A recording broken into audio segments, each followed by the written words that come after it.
मिंटू चिंटू, आपने पूछा कि प्रकाश तरंग जब एक माध्यम से दूसरे माध्यम में जाती है तो उसका आवृत्ति जो होता है यानी कि फ्रीक्वेंसी जो होता है वह नहीं बदलती है, लेकिन वेग यानी वेलोसिटी और तरंग दैर्घ्य यानी कि वेवलेंथ बदल जाता है। ऐसा क्यों होता है? चलिए मैं बताता हूं। उससे पहले मैं एक कहानी सुनाता हूं। ये कहानी है कक्षा 10 के 10 मित्रों की। कक्षा 10 के 10 मित्र जो हैं एक बार प्लान करते हैं कि चलो हम लोग मेला घूमने चलते हैं।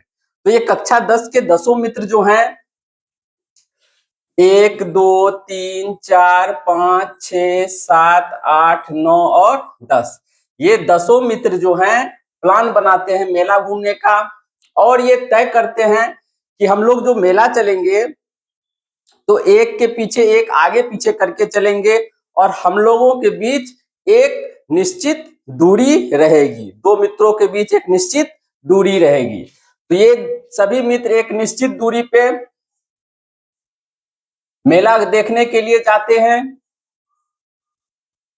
जैसे ही मेला ग्राउंड पहुंचते हैं, मेला के पास पहुंचते हैं, मेला में इतनी भीड़ होती है कि ये 10 मित्र जो है देखते हैं तो भौचक रह जाते हैं और कहते हैं, पार्टनर यहाँ तो बहुत भीड़ है, हम लोग तो ठीक से चल भी नहीं पाएंगे। तो ये लोग तय करते हैं कि हम लोगों के बीच जो दूरी है उसको हम लोग कम कर लेंगे, उसके बाद ही मेला में हम लोग एंट्री कर पाएंगे, नहीं तो बहुत दिक्कत होगी। तो ये सारे मित्र क्या करते हैं, अपने बीच का जो गैपिंग होता है उसको क्या कर लेते हैं, कम कर लेते हैं। इस गैपिंग को ये सारे मित्र क्या कर लेते हैं, कम कर लेते हैं। अब जो ये सब मित्र अपने बीच की दूरी कम कर लेते हैं और भीड़ के कारण ये लोग धीरे चलने लगते हैं। धीरे धीरे चलते चलते ये लोग मेरा पार करते हैं। ये 10 मित्र 1 2 3 4 5 6 7 8 9 और 10, 10 मित्र जैसे ही मेला पार करते हैं, मेला पार करने के बाद देखते हैं खाली मैदान। क्या देखते हैं, खाली मैदान।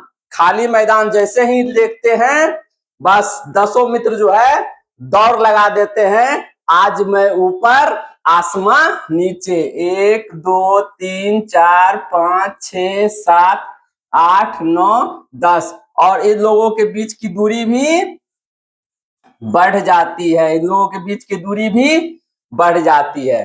अब आते हैं हम लोग मेन टॉपिक पे। कहानी अच्छा लगा ना? ठीक है, मेन टॉपिक पे आते हैं। अब देखते हैं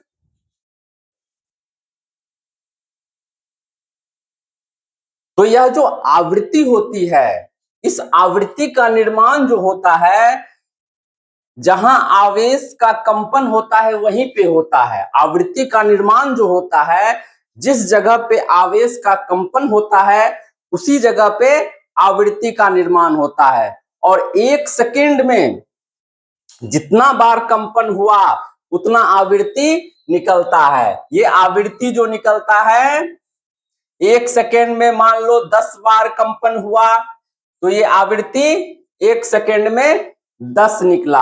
अब जो ये आवृत्ति 1 सेकेंड में 10 निकला तो बीच में कहीं भी आवृत्ति का निर्माण नहीं हो सकता है। बीच में ना तो कभी कहीं आवृत्ति का निर्माण हो सकता है और ना ही आवृत्ति घट सकती है। जैसे ही आवृत्ति घटेगी तरंग टूट जाएगा। तरंग टूट जाएगा, प्रकाश का चलना बंद। प्रकाश का चलना बंद। तो आवृत्ति के साथ तो एक कंडीशन है, आवृत्ति का निर्माण हो सकता है जहां पे आवेश का कंपन होता है, वहीं से आवृत्ति बन के चलती है। दूसरा कंडीशन है कि जैसे ही आवृत्ति टूटा, प्रकाश तरंग टूट जाएगा और वह जाना बंद कर देगा।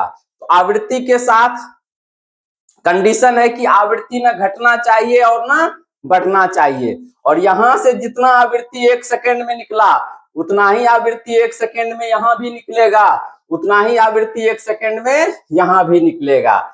यहां मान लो हम हवा में हैं यहाँ पे हम हवा में है, हवा से हम पानी में प्रवेश किए और पानी से फिर हम मान लो कि निर्वात में चले गए।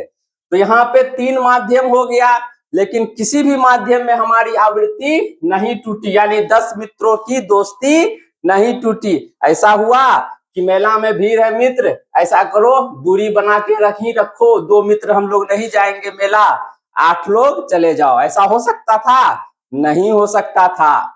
इसीलिए आवृत्ति जो है, आवृत्ति ना तो घट सकती है ना ही बढ़ सकती है, क्योंकि आवृत्ति का निर्माण यहाँ पे होता है और बीच में कहीं आवृत्ति का निर्माण नहीं होता है। अब आ जाइए वेग पर। आवृत्ति के साथ कंडीशन हो गया कि हम टूट जाएंगे लेकिन घटेंगे नहीं, बढ़ेंगे नहीं, बड़ा ढीठ है आवृत्ति भाई। अब आते हैं वेग पे।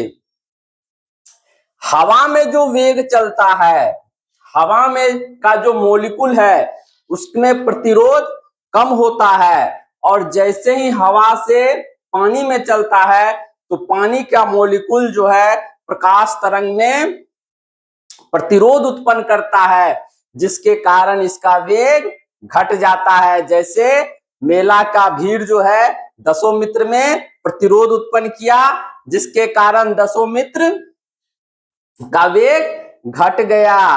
अब 10 मित्र का वेग घट गया तो यहां भी जो है प्रतिरोध के कारण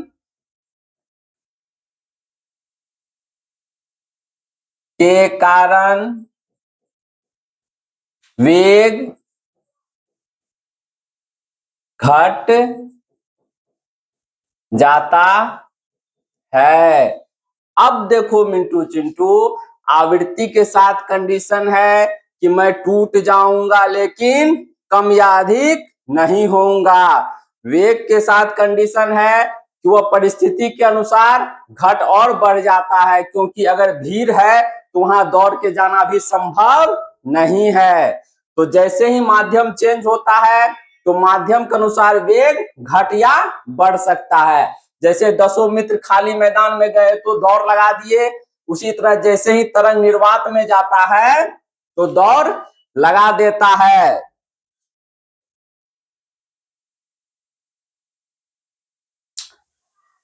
अब आते हैं तरंग दैर्ध्य पर, यानी कि वेवलेंथ पर। ये जो तरंग दैर्ध्य है,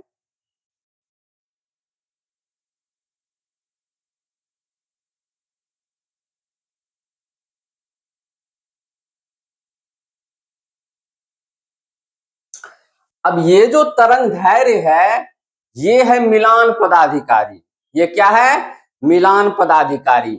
आवृत्ति तो बेचारा ढीठ है कि मैं घटूंगा नहीं, बढ़ूंगा नहीं, जो रहूंगा टूट जाऊंगा लेकिन मैं वैसा ही रहूंगा। वेग बेचारा क्या है? परिस्थिति के अनुसार उसको घटना भी पड़ता है और बढ़ना भी पड़ता है।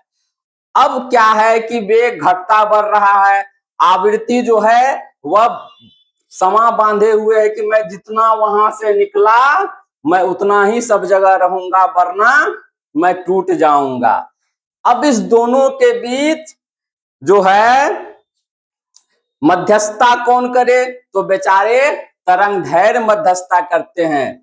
इसीलिए तरंग दैर्ध्य को समझिए मिलान पदाधिकारी। तरंग दैर्ध्य क्या है? मिलान पदाधिकारी। ये जो तरंग दैर्ध्य है, जब वेग बढ़ता है, जब वेग बढ़ जाएगा तो तरंग दैर्ध्य जो है ऑटोमेटिक उसको बढ़ना पड़ जाता है। नहीं बढ़ेगा तरंग टूट जाएगा, तरंग टूट जाएगा। जब वेग घटता है तो तरंग दैर्ध्य को ऑटोमेटिक घटना पड़ता है, नहीं घटेगा तो तरंग टूट जाएगा, क्योंकि आवृत्ति के साथ कंडीशन ये है कि यह ना घटेगा ना बढ़ेगा और वेग घट बढ़ रहा है। तो इस दोनों के बीच सामंजस्य कौन बैठाए? तो ये वेवलेंथ बैठाता है, यह तरंग दैर्ध्य बैठाता है। जैसे ही आवृत्ति समान है, वेवलेंथ एक निश्चित दूरी पे है, जैसे ही वेग कम हुआ, वेग कम हुआ, ये जो वेवलेंथ है, तरंग दैर्ध्य है, ये भी कम हो जाएगा। अगर यह कम नहीं होगा तो पता चलेगा कि आवृत्ति जो है 1 सेकेंड में घट रहा है। अगर आवृत्ति घटेगा तो फिर तरंग टूट गया। तो आवृत्ति को घटने भी नहीं देना है, और वेग घट रहा है और उसको मिलान पदाधिकारी की तरह काम भी करना है। इसीलिए जैसे ही वेग कम हुआ, आवृत्ति कम हो जाएगा। कहने का मतलब वेग कम तो तरंग दैर्ध्य कम, और वेग अधिक तो तरंग दैर्ध्य अधिक।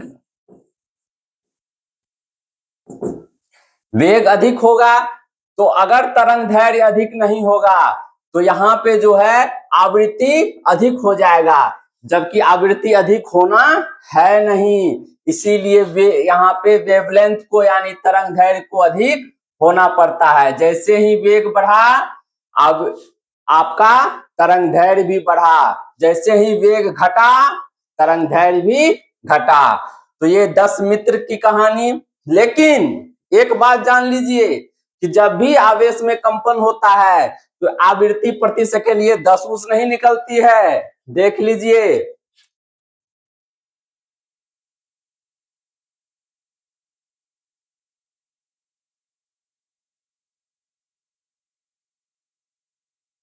हमारा जो प्रकाश तरंग है उसकी आवृत्ति 4 लाख अरब से 4.5 लाख अरब प्रति सेकेंड है। ये जो 10 मित्र की कहानी सुनाए, 1 सेकेंड में 10 मित्र कक्षा 10 से निकल रहे हैं, ये 10 मित्र मत समझिएगा कि आवृत्ति 1 सेकेंड में 10 से निकलता है।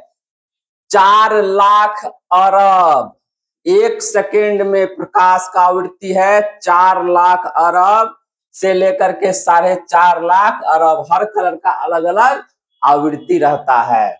और वेग जो है प्रकाश का निर्वात में 3 लाख किलोमीटर प्रति सेकेंड, जब तक आप पलक झपकिएगा तब तक 3 लाख किलोमीटर चली जाती है।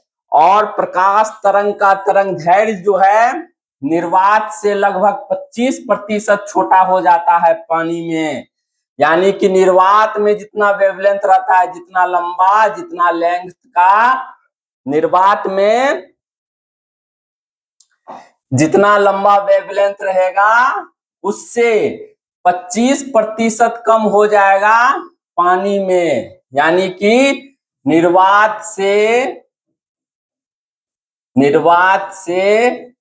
25% कम पानी में, ये हो जाएगा तरंग दैर्ध्य। यानी कि वेवलेंथ जो है निर्वात में जितना बड़ा रहेगा उससे 25% कम हो जाएगा पानी में। तो यही तरंग दैर्ध्य, आवृत्ति और वेग का बता दिए। क्यों तरंग दैर्ध्य कम अधिक होता है, क्यों वेग कम अधिक होता है, और आवृत्ति क्यों फिक्स रहता है। एक बार और जान लीजिए, आवृत्ति का निर्माण आवेश के कंपन के स्थान से शुरू होता है, और यह बीच में न तो इसका निर्माण हो सकता है न तो घट बढ़ सकता है, इसीलिए आवृत्ति फिक्स रहता है।